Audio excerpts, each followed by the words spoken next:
موږ د افغانستان وروڼه په دې خبرې چې راشد خان په آی پی ایل کې وکټ نه علي الګا دې کې چې ځان بچ کو نو توره ده موین علي ګیر کړی دی او په یو اوور کې ته 32 رن غشتي دي 15 چکی په والدي شپږیز په یو اوور کې به لګولې دي بیړه ولا غرق کړی دا د امیر صاحب نه کوڅه غدا کړی و چې په کم طرف وتختما حیا میزي چې کم طرف ته به بال کو شپږیزه چې کم طرف ته به بال کو یو خو مرغزه به بونډره دومره وړي دي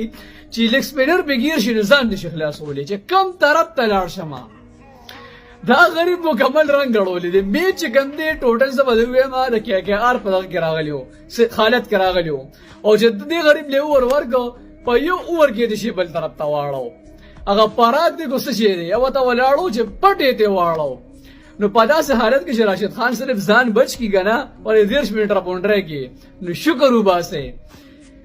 په دې کې غوسان مشغول هم ګران دي یار سړی حیران پاتې شي کوم طرف ته بال کوي نو چکا چې کوم طرف ته بال کوي نو چکا یعنی مطلب بیخي پکې هیڅ قسم رحم معاملې پکې بالر سره نشته د بالر د بار مکمل قبرستان دی توبه خدای توبه په دې کې غوسان مشغول هم ګران ده تاسو سره د وکټ غم دی